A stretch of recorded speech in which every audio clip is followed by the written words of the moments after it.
and gentlemen, guess what? The New World podcast is back. It's been on hiatus because I felt like the show kind of sucked. Oh, yikes. Yeah. But I'd like to welcome my new co-host from here on out. It's just because I've been talking about myself. You know, like... Yeah. There's got to be a certain energy. I feel it. Yeah, I am KB the Sexy Ninja. Diversity. Welcome back, you guys. I've missed you.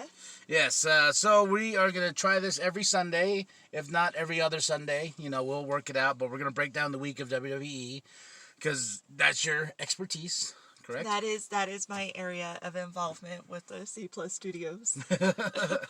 Yeah, so, yeah, I think a co-host is better, because standing in front of a computer, looking at all my notes and results, and just being very dry, and like, oh, that's so cool, and oh, this. I think it's better to interact with somebody. I think anybody who watched this week's Smackdown would definitely agree with that. You need a little bit of interaction with wrestling. There's got to be a little give and take. Yes. So before we go forward, we have shudder.com/podcast. You can use the special promo code C+, CPLUS. You get 30 free days. It's the best horror suspense thriller app. I believe CM Punk's new movie's on there.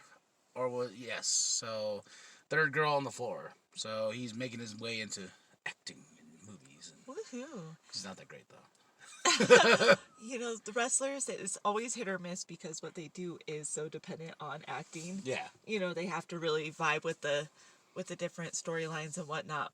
But it can be hard watching them on screen sometimes. Yeah. It really can't. Some of them can pull it off, you know, like a John Cena, and, you know, who have the charisma and whatnot, and to be funny. Yeah. But it's an okay movie. The story's okay. But people told me in the movie that he's trying to be more Bruce Campbell-y. You know, very, like, over the top and, you know, kind of acting, but not acting, you know. So, I don't know. Give it a shot. It's on Shudder. Get 30 free days, and after that, it's only $5. I think I'm going to give it a shot. Sign up. Yes. Also, I wanted to ask, before we jump in, what's your thoughts on Elimination Chamber? Well, all right. I love the females match. I did. I absolutely hated it. Difference of opinion there. So definite thumbs up on that. Tag team elimination match was a lot of fun. Thumbs up. I missed that entirely. It was better than what I was expecting, and if you missed it, no big deal. They replayed it in its entirety on Smackdown. That's why I watched it. I was like, oh yeah, because I came in late. I came in late into the thing because I was like, oh yeah, Elimination Chamber's on tonight, and I put it on, and I completely skipped it. Then when I watched Smackdown this week, they're like, here's the tag team. I was like, oh, cool. I guess all in all, my expectations for Elimination Chamber were so low that I was really pleasantly surprised with the end result. So I give it a thumbs up. I wonder if I had higher expectations, though, if I would feel the same. I had very low expectations. I didn't really care for the show. I forgot about the show. My brother texted me because he usually comes over for the pay-per-views and whatnot. And he's like, hey, what's going on tonight? I was like, what do you mean what's going on tonight? He goes, Elimination Chamber. I'm like, oh, yeah. That's a thing. That's today. Yeah. The show was okay. After seeing the tag team elimination chamber, I was like, man, I wish I watched that in real time. That one was really fun. Good. It was really Otis's, when he went out the chamber. I can never remember his partner's name, and I'm sorry about that. But his face when that happened, and his, like, slow crawl to the door, like, oh shit. And then, like, you okay, bro? the poor Spanish announce table, when that thing flew, and I was like, ah! That was great. And then, like, the females match, I was not excited for it. I didn't think that the females involved were even worthy of, like, trying to face Becky. Like, none of them even had any ties to Becky. It was just the most lackluster match that I could have possibly imagined, which is why I was so highly entertained when Shayna Baszler just came in. But we all knew she was going to win. Fuck out of her. They already started this program with her and Becky. It was so funny, though. It was just like, she was all, okay, these bitches, let's go. You know, they tried to Brock Lesnar here big time, like how he did at the Chamber. And I was just like, okay, sure. But, you know, then how are you going to make it real when Becky and her go at it? And if Becky wins, I don't think she is. I think she's going to pass the title on to Baszler. But I think it's going to be unrealistic if Becky wins. You know what I mean? Just because of how badass she is. Yeah, I don't know. I think it'll be a fun match. I'm really looking forward to Shayna Baszler and Becky Lynch. If they even have the match. Shush. I know. We're not I know. saying that we are. I know, but we positive thinking. We're going to will this into being positive.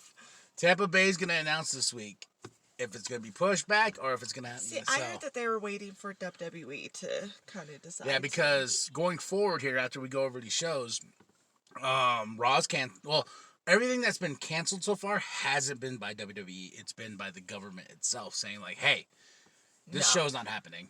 This is why SmackDown, last minute in Detroit, they're like, no. So they moved it to the Performance Center. NXT is already in Florida, so they're like, oh, we'll just perform at the Performance Center. So, and I didn't know that place was that big to hold the ring, to have like a crowd. And I guess it's just because of all like the weights and this and that. Well, they have the weights, and normally when they have the Performance Center actually set up for their like 3-4 rings, and I've seen up to like 9 rings in there. It's crazy. They have them all over the place. Yeah, it's huge. WWE is like a monster freaking. Yeah, company. So, but seeing the setup, and we'll go through that here. But yes, but going forward, I have that in my notes. I digress. But okay, let's start with Raw. So we kicked out the show with Becky Lynch, calling out Baszler, for the WrestleMania match and this and that. I love this line so much. That's why I wrote it down. I may be a bitch, but I'm the bitch that runs this division. Yeah, it was a good line. It's just Becky just isn't quite as over as she used to be. No, like, no way. This whole I'm the man thing, like, okay, but who are you really competing against? Asuka again? Ooh. Sairi Kane? Ooh. Or Charlotte down the road again, Again. Ooh. Charlotte didn't even bother wasting her fucking Royal Rumble win on Becky Lynch. I mean, that says a lot. Like, Becky is not like the hot item right now. Yeah, and I want her to lose. I'm looking forward to. I think it's gonna be a smart call for Becky to drop the title to Baszler, then let Becky go and rebuild herself to be the man again. I don't want her to be the man. I think that she should man up with the Messiah. And your Monday Night Messiah. And do the anti.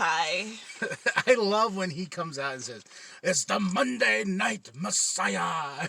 And he looks so sexy with his hair in the bun and the jacket. Oh, I love it so much. I thought it was a great promo. I'm so all for Becky. I love Becky. I still love Becky, don't get me wrong. Yeah. It's just, you can only be champ for so long. Everybody's got to drop the title every now and then. You've got to shake it up, and you can only do the same thing for so long. Yeah, and you see it, everybody. What is a line from Batman? Which one? You're a hero until... live long enough to see yourself become the villain. Yeah. Yeah, I hear the crowd kind of... There's a hint there, like, boos, and, And that's where she needs to capitalize on that so she can grow as the fucking villain. Yeah. Like, right now, she needs to just do a switch and still be the badass, but be the Dark Knight instead of... Yeah. And so, but I think if Mania does happen, I think Baszler is going to be our new Raw Women's Championship. I really feel like with this division, because it gets so stale at some points, we should go back to just one title for all brands. And everyone tries to compete for that title because it makes it more special. Because, like, I keep forgetting Bayley's a champion. In this process, right? You know what I mean? Because I'm like, oh, Becky's a champion, and WWE, especially Vince, harps so much that Raw is the flagship show. So if that's the flagship show, why don't we have the titles be all across the board from Raw? I didn't know why they made that switch to begin with, because that's how it was during the Attitude Era. Yeah, it was one title. You had the top title, you had your tag team titles, you had your Intercontinental. And then they had, like, some random titles, like the European title for a while. They had, like, some other... Hardcore, there are some different ones, because, you get... Yeah, so... different competition, but... That would be, I think, moving forward, if WWE really wanted to compete with AEW on a higher level, they would... Yeah, and I think they are, but I also think it's Vince. Vince's ego is just too in his own way. But the first match to start tonight, Angel Garza versus Rey Mysterio. I am so sick of seeing Angel Garza versus Rey Mysterio, or Carmelo. Humberto And Carrillo yeah, with and his dimples. Ooh-wee. yeah, and Yeah, I'm tired of this. Like, they're all, you are the Mexicans, so you must fight each other. yeah, that's what it is. Rey Mysterio one is just like, oh, and what's his face? Andrade. When he disappeared for a week, I was like, wait, where? Oh yeah. He was suspended. Yeah, Whoopsie. whoopsie, because out of nowhere, Whoopsie. because I was out of Raw for a couple weeks, and when I came back, all of a sudden it's like Angel Garza. I'm like, the fuck, like, what? You know, because he was with Zelina, and I was like, wait, what? Oh yeah, so Yeah. wow, okay, but it just seems like these four just rotate. They're and just rotate going and back and rotate. around. But I do enjoy watching them. They're all very talented. You might hate me for saying this, but I am so over Rey Mysterio Jr. Like, I loved him. I have watched him for years and years and years, but Well, that goes for any it's just, old it's timer. so You know what hard. I mean? It's hard to watch like a Ray versus a Angel Garza, who is just so young and charismatic and just still so kind of green and fresh and like, I don't know. It's just, Well, the thing with Angel that was bugging me during the show was, you know, his thing is like, give me a kiss and this and that to the ladies. I'm like, Oh, don't yeah. let no one kiss you right now. This is the worst time to let anybody kiss you. Yep, stop it. Stop it. Like the whole time, like that one lady, he goes like this, and she's just like, yeah, kissed his hand, and he's like, no, give me a real kiss. I'm like, no. This is why we're Oh. canceling events. Because we don't want no... I gotta tell you though, Angel Garza came up to me and said, "Give me a kiss right here." You damn right I would be. Like, there's no question. You go over Coronavirus here, or not. you turn around, I'll kiss the other side too.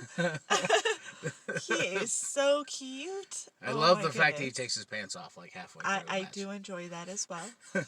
But Rey Mysterio won. The match was good. You know, that's just the It way was it's going to be. they're good matches. They have good charisma. They have good chemistry together. It's nice. But Ray beating him, I think, was a bad idea.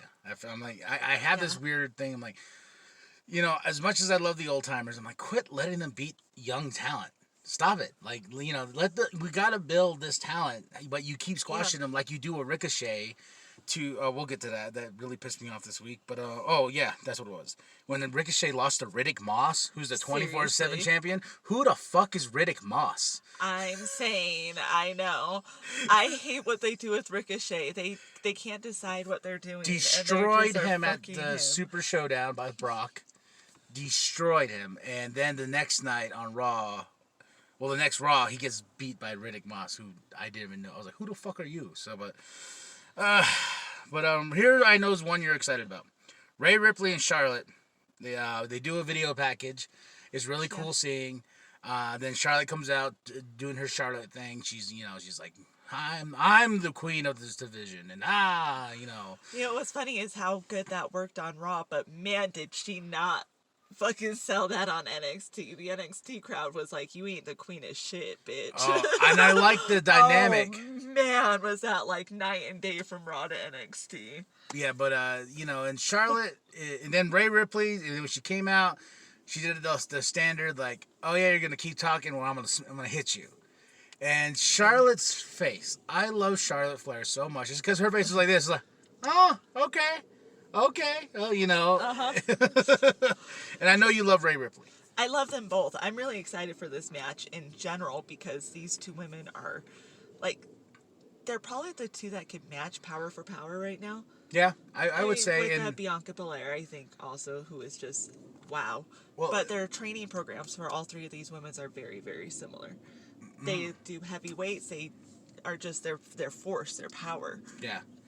And with that, with Ray, I like the video package because it's so crazy seeing any character being developed from the start, and they're very plain Jane, and then they sort of just progress, and now Rhea Ripley has her own look, and she has that. And she's who she is. Yeah.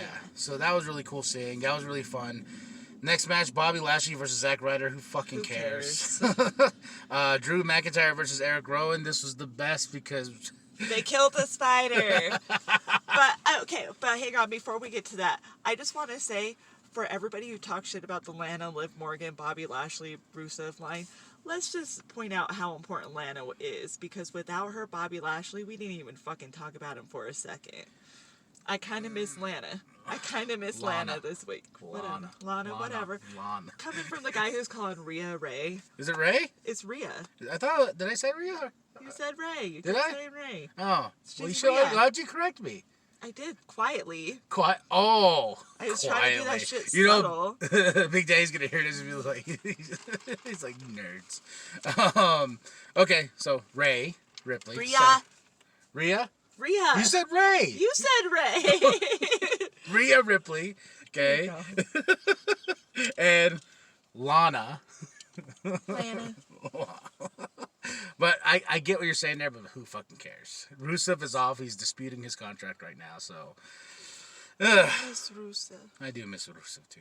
I watched a little thing because on WWE they keep posting clips on their Facebook and whatnot. They showed one where he came out with the tanks when he went against John Cena and lost to John Cena, but yeah, Drew McIntyre killed the spider. That spider was the worst thing that they have done with spiders ever. Like, oh my god. When the reveal happened and they brought it out and they're like, he's like, you could hear it go. I was hoping it would have been like a mutant.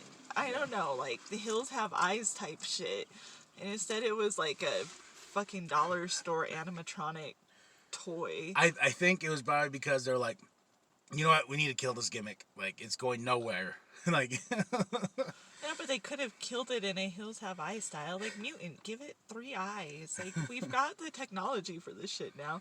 If they can CGI extra face paint onto Asuka during a live show. Yeah. Like, come on. And the Kabuki Warriors versus Natalya and Liv Morgan. Kabuki Warriors won. The tag titles must go, in my opinion. They're just there. They are there, and I wish that they would give it to somebody who could do something with it. I think that if they were in SmackDown, they would actually be more pertinent because there's some real tag team. Or just take them to NXT because you want to develop this these titles. I think they should have started there. See what success you can garner from there with those titles, and then maybe possibly bring them up to the main roster. Because when they brought these titles, they're like, they're on everything. They're on SmackDown, they're on Raw, they're on NXT. Not the case because the Kabuki Warriors are only on Raw. I hear from this is just a rumor mill. WWN is rumors. There's going to be a million of them, and who knows which are going to be right. But the rumor is that it's going to be the Kabuki Warriors versus Natalya and Beth Phoenix versus Nikki Cross and Alexa Bliss. For the titles at Mania? At WrestleMania. Which is pretty exciting. And I would really hope that Bliss and Cross would win just because I love them. And then they could take it into the realm of going against teams like Fire and Desire and Bayley and Sasha. Like, these are actual, like, tag teams who are not just being thrown together like Natalya and Liv Morgan were. I've noticed that lately, though, with like, when they brought these titles, they're like, oh, who can we pair with each? Oh, put Bliss with Cross, but make it seem like a friend thing. And they're like, oh, Bayley and Sasha are really friends, so let's let them stick together. There's the double pairs of women in, like, each, person, except for Charlotte, of course, and then Becky. But they all have, like, their company partner just in case we need to bring these titles to life. So, that's my opinion. I think they should go for now. Maybe down the road do a tournament.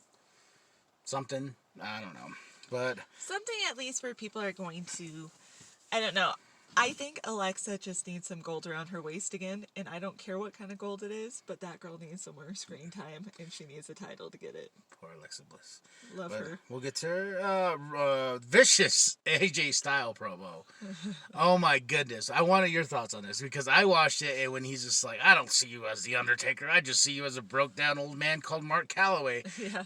And for me as an old school promo guy, I'm like, oh bitch, no you didn't. You just broke kayfabe, The only thing that I didn't like is I hate it, and I hated it once Mojo was doing it to AJ. I hate the whole bringing people's families into it. And I don't care that Michelle McCool was and is still probably wrestling. I don't know what her status is currently.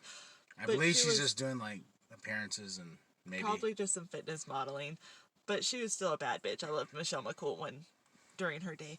But I hate it when they bring people's wives and families into that shit. Like, but I just don't like it when it gets to that personal level. From what I've heard, rumor has it, the reason why this promo was done the way it was, and him calling him by his real name, we might switch it up for Mania, and instead of getting Deadman Undertaker, we'll get the motorcycle Undertaker, the badass, the American badass Undertaker.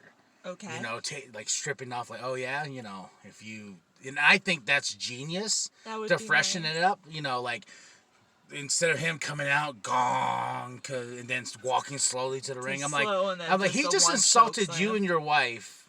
You would seem like you would like go full force to beat his ass, you know. And I wonder if the other thing might be is that WWE might be trying to make up for the fact that they slighted Michelle McCool on their website just like a week before that. I saw the tweet. And so I'm wondering if this might be, if he does go that route, what would make sense is if Michelle McCool accompanied him. Yeah.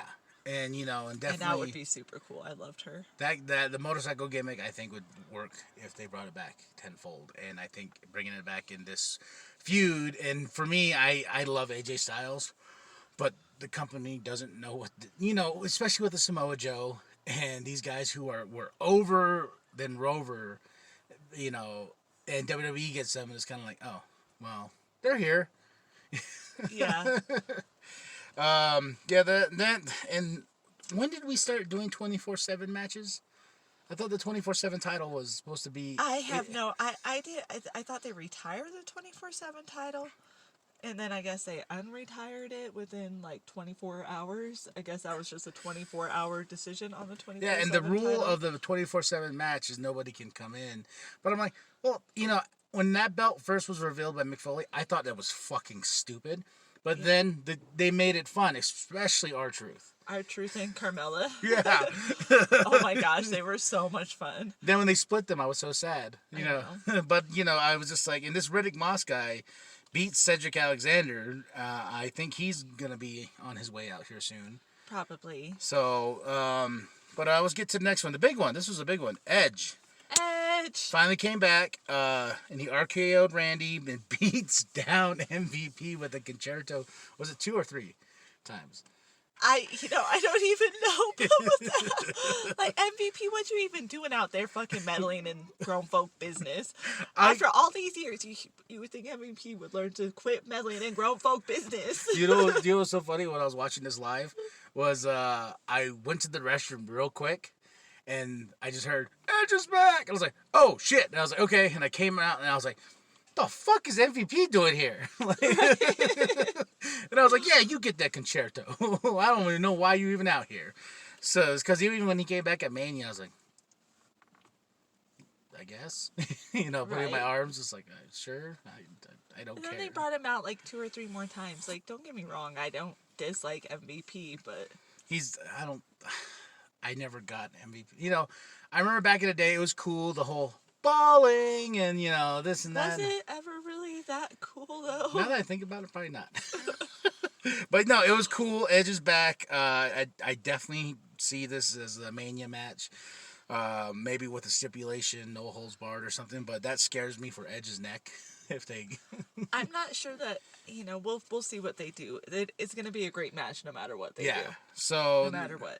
To end the night, we have Aleister Black versus Seth Rollins, which ended up in a DQ, then ended up in an 8-man tag match. Which, where the fuck did Aleister Black go? Did you know that he just disappeared? He just was gone. Like, I didn't even see him leave the arena. Like, he wasn't just, like, hanging out watching or anything. He wasn't just, like, sitting there on, like, the announce table, just, like, taking in the view. He was just gone. Yeah, when the thing happened, Street Profits and the Vikings came out, and all of a sudden it was just like, what was it? And they come back. Let's do this right here, right now. Yeah, then they go to commercial break and they come back, and I was like, Aleister?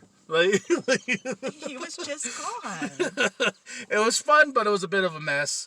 I love the Street Profits. They're my favorite tag team right now, you know, because they want the smoke. They are so much fun. My only problem with that match is it should have been Aleister Black and Seth Rollins just a little while longer. I don't know. I feel that's a Mania match. They could have had a great build, and they wasted Aleister Black in that segment. They've been wasting him a lot lately, though. Let's be honest. Yeah. Like having jobbers, and I don't know. I don't like this whole come knock on my door thing. Like at first, you know, to build him up, it was interesting. But then it was just kind of, okay, I get it. You want somebody to knock on your door and whatnot. But when it's actually somebody that matters that knocks on your door, like a Seth Rollins or a Samoa Joe, it's like, I'm knocking on your door. What are you going to do about it? Then it's cool. But then it's just like, I don't know. But I thought it was fun. This is the last arena crowd for the week. So overall, what would you say, Raw? Thumbs up, thumbs down? Can I give it just a meh? Middle thumb? Yeah, meh? middle We'll give it the meh? It was, it was good. It was good. I think that it was just been kind of lackluster this year, and I don't know if that's just sports in general or just... For me, I really did enjoy the show. This was a Raw that I was just like, I even texted my buddy Penta, who did the logo for this show. Also, shout out to GeNreal, who's done the music for the show. I texted him, I was like, I had fun tonight. He's like, what do you mean? I was like, Raw. I was like, some Raws I usually am like, all right, whatever. Yeah. But this Raw was kind of like, we want the smoke. Well, yeah. But I give it know. a thumbs up. So you give it a meh. But most everything is a med to me right now, let's be honest. That could be a Melissa thing. All right, now NXT. And they moved it to the Performance Center after with this coronavirus breakout. They had a crowd, which I found weird for WWE Smackdown not having a crowd. But they had blue chairs, so that counts. Right. They started the show off with the North American Championship. Keith Lee, my boy, versus Cameron Grimes. I really did enjoy that match. I enjoyed it too.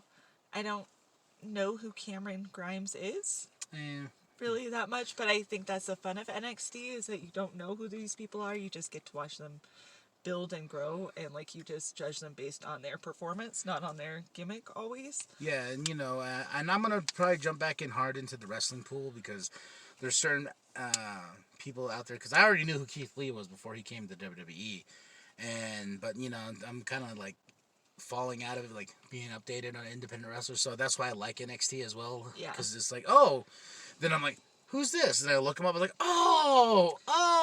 okay. So it was a great match. Keith Lee won. I liked Damian Priest coming out with the tire iron again. I kind of just like that.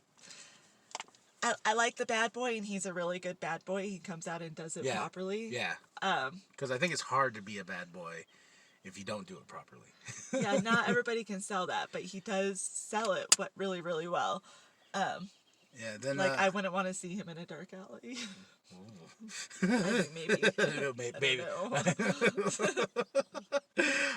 Next was a qualifier match for the ladder match at TakeOver. Dakota Kai with Rachel Gonzalez versus Mia Yim. Mia Yim won. The women's division is, I think it's much more on fire than it is in AEW, because I'm somebody who tries to keep up with AEW, but it's just so much wrestling to commit to. Yeah, I can't do it. Yeah, like it's like with NXT, I'm like, oh, I have such a bond already.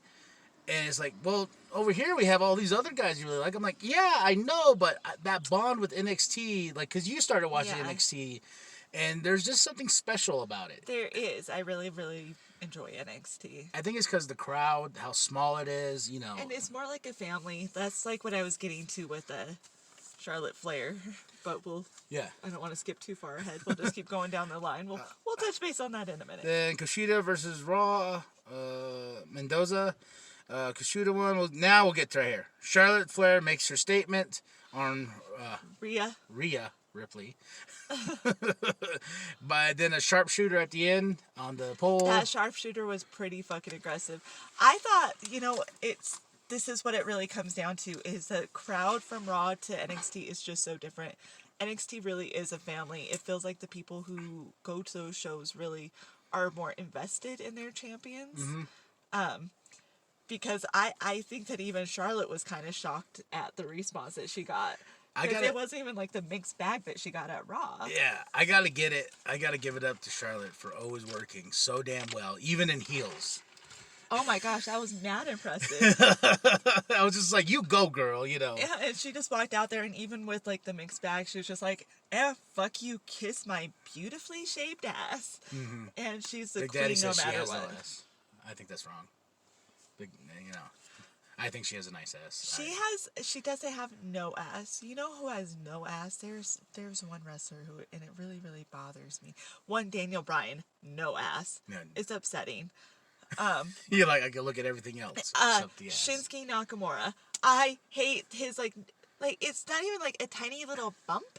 It's like almost inverted. It's so small. Well, I think it's mainly because of his. I think it's because of his outfit. His outfit is terrible too, but it's terrible. It's just so bad. Go check out some New Japan Wrestling Shinsuke Nakamura. Then you'll be like, oh, okay, there is an ass there. Okay, because like it's upsetting. Like it's hard for me to watch. I'm just like, how do you have no ass? Do you not even squat a little bit? Like you must do the squats. Then another ladder match qualifying: Tegan Knox versus Diona Purrazzo. I don't know. Whatever. Yeah, but Tegan Knox won. Then the Broserweights. I love the Broserweights. Me too. Versus Undisputed Era, but Velveteen Dream came out, says he has his eye on Adam Cole. Finally. I want Velveteen to go to that next level as champion. I love the Undisputed Era, so this match was like, I didn't care who won, but the Broserweights won, and I just love the name, Broserweights. I do love that.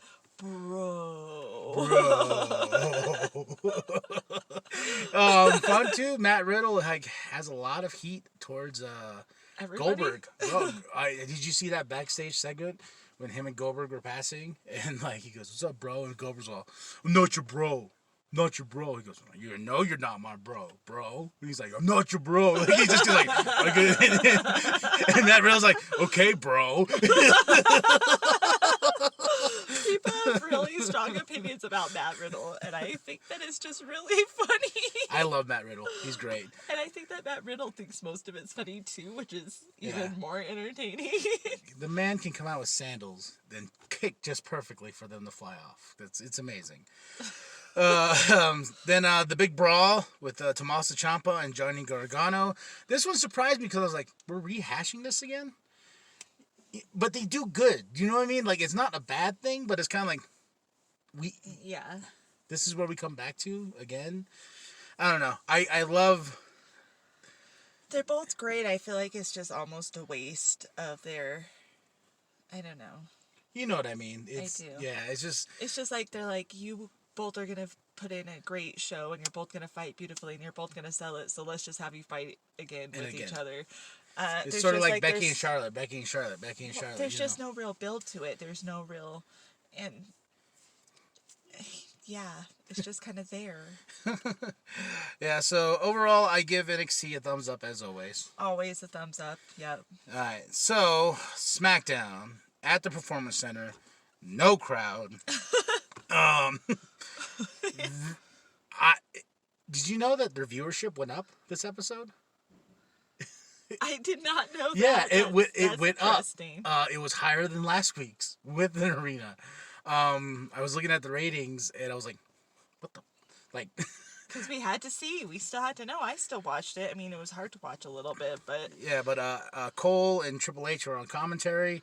It was kind of weird hearing Triple H on commentary, but he did all right for the most part. And I like how they kept on poking fun, like, yeah, if Vince was out here, he would talk like this, and all, you know. So I thought that was fun. The first match was Sasha Banks and Bayley versus Alexa Bliss and Nikki Cross. And fun fact is, someone posted on social media, so right when they went to commercial break, they paused as well. Yeah, look for it on Twitter. It's crazy. Okay. Yeah, I guess it's overseas or whatnot where they watch it, and the live feed cuts out a little bit differently till the commercial. So when they cut to commercial, all the women stopped. Then they're all like talking and joking and laughing. They're like, okay. Then they're like, someone's like telling them, like, okay, when we come back, you know, blah blah blah. So they're like, okay, just imagine you were beat up here, then we'll throw you in the corner here when we come back.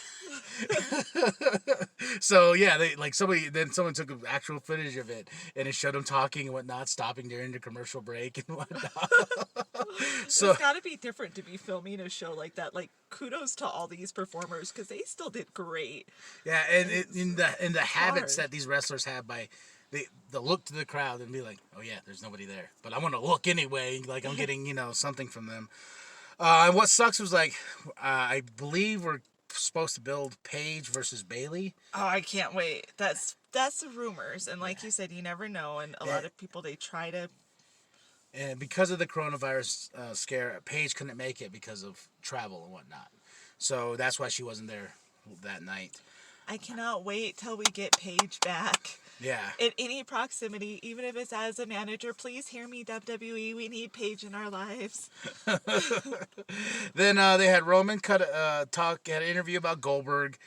I just want Roman to win. Just because I hate Goldberg with every fiber of my being. But, WWE is being so fucking lazy with this match. Like, just the spirit versus spirit. That's it. That's all they're calling it. There's no real build-up or anything. Of course we all want Roman to win. We want Roman to beat Goldberg, and they're just banking on that so much that they're not even trying to do much more. And it's just like another Mania, another Roman main event. It's just... I just wish that we could get some more. I wish that they gave it a little bit of thought as to what was going into it, and I like how last year they're probably like, wait, Roman wasn't in the main event last year. Come on, come on, Then they're like, I don't know. I don't think Roman is a main event guy. I disagree. Yes, I know you disagree, but at this point, they need to do something with his character to really refreshen him up. They do. Maybe take away the vest. They could take away a lot more than the vest. I'm just saying. I know saying. you would. All of it. Just take my clothes right now. But Roman on Goldberg, and he did the same spiel. He's a part-timer. I'm a full-timer. Blah, blah, blah, blah. So basically, if you can look at Roman's promo on Brock Lesnar before they had their match, same thing. He's a part-timer. I'm not. I love WWE. I'm here. Goldberg just wants a check. Blah, blah, blah, blah. So, I don't know. What's next? Oh, yeah, the Tag Team Elimination Chamber rewatch, which was fun for me because I was like, oh, yeah, this was on that show. Cool. And I watched it in entirety, had a lot of fun. That was basically when I went and cooked dinner. Hey, I don't think that's a bad thing. I think that's a good way to be like, hey, we can expose some of our pay-per-view product to the people who aren't WWE Network subscribers and be like, hey, this is kind of the high-level intensity. Not always, but, this is the kind of high-level intensity you get at these pay-per-views. So I thought that was really cool. Yeah. And then, I don't know what's up with this whole Daniel Bryan and Drew Gulak thing. Because Drew Gulak's playing this like, you were doing this wrong, and if I tell you to do this right, you know how to, I don't know. And Daniel Bryan versus Cesaro. He's with Shinsuke and Sami Zayn, who's currently the Intercontinental Champion because he beat Braun. I didn't see that match at Elimination Chamber. He did beat him. How was that match? Exactly what you would expect it to be. Shit. Okay. Yeah. Sammy won, of course. It was a little bit cheap, of course. But if anybody else had pinned Braun, I think I would have been pissed. And Braun was above that championship anyway, and he should be in. He should have been world champion at some point already. Because the way they built him, remember that? They built him so big. Yeah. Ripping down stages, flipping cars, Now it's just like, oh yeah, you're gonna. It was. I wish that, because I love Sami Zayn. Actually, normally I don't like this promo that he's doing right now, this little gig that he's doing, but I do love Sami Zayn.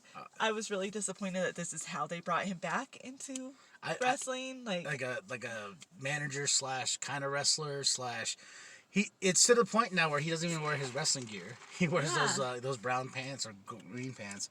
Then tonight was supposed to be Jeff Hardy's big comeback, and I didn't care.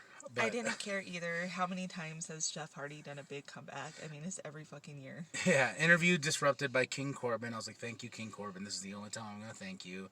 And Jeff and him go at it. The match is okay. Jeff wins. But my goodness, I was talking to my buddy Penta. Like, Jeff's really playing to that no crowd to think there's a crowd. And I'm like, is he high? He is apparently not high. For the first time, he has checked into a real rehab. But this one was fun. Bray faces Cena, and Cena says Bray's not the future of this company.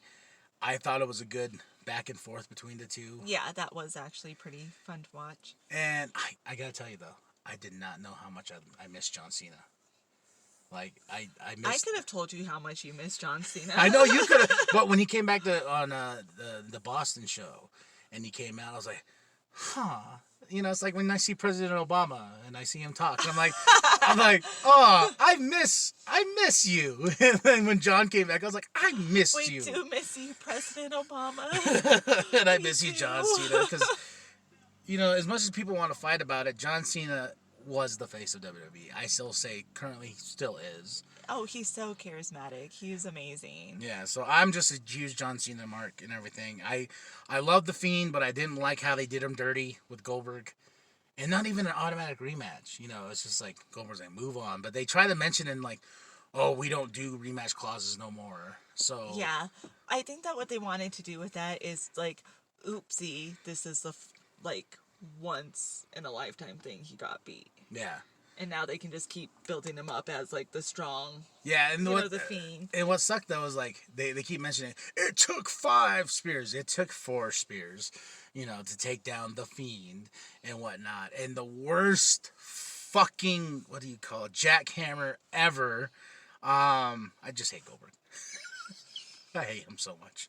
But all right, so I would give the show a meh. I mean, but that it's so hard without a crowd. What can you do? I mean, I think I give it up to the performers. yeah, I give a thumbs up for the effort put in and a meh overall, but not at the fault of Looking the at this athletes was only an themselves. hour long, huh? Yeah. Yeah, because when I was writing down, like, you know, I was doing my notes for Raw, I was doing my notes for NXT. I was like, okay, Raw took up a whole page, as you can see here on my notes, and I'm like, oh, I basically fit SmackDown in Yeah. less than half a page. But Raw this week will be at the Performance Center, so I wonder if they'll switch their chairs to red. They probably will, and thank you WWE for keeping your employees at the Performance Center Yes, employed and staffed during this time. yeah. So Raw, NXT, SmackDown, I believe all this week will be at the Performance Center. It'll make me laugh so hard if NXT has a crowd again this week. WrestleMania 36, Tampa Bay is gonna announce this week. Pushed back or just canceled. I'm thinking about how much money is being lost right now. Oh gosh. Canceling these arena shows, you know, giving refunds. If they cancel WrestleMania, one of the biggest things of the year next, you know, I would still say bigger than SummerSlam and Survivor Series and Royal Rumble kind of, but it's still that show that's so ingrained into the city and brings the economy up in the city, you know. Right. And if it's canceled, it's just like, man. And it's just like XFL canceled too. So, all right. Cool. I didn't even know XFL was still a thing. No. Yeah, so the show's canceled and XFL is no more. So the big comeback, it's gone. All right. So that sucks for Vince. And what you want to know the shitty part? It's XFL was really fun. I've been rewatching it. I mean, not rewatching. I've been watching it every week because they had the 2 games on a Saturday and 2 games on a Sunday. And as a football guy, because I know you're not a football person, I am not. I really did enjoy it. I was like, okay, cool. They're not doing what they did the last time, because the last time they're like, we have sexy women as cheerleaders. They're very, very sexy women, and you know, the rules are this, and there's no flags, and we're attitude in football, and It's like Randy Savage on a football field. yeah, so that's what it was. It was very brutal. The hit, like, people really got hurt because they're like, you're gonna hit him as hard as you can, and you know, the level of extreme was what they wanted for football. So this time around, it's kind of more toned down. It's more like a little rule changes here and there, but that's about it. But XFL cut off shortly because of the coronavirus. I hope none of the wrestlers catch it. I hope that this virus is under control pretty soon here, because it's getting very, very... It's fucking with my best life ever, okay? I can't live my best life with the coronavirus out there fucking shit up. Well, you'll hear us next week, next Sunday, when we come on, and we'll talk about this week in wrestling, and it's all at the Performance Center. Woo woo.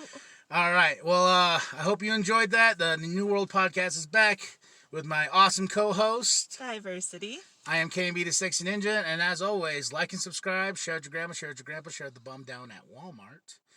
All right, y'all. Peace.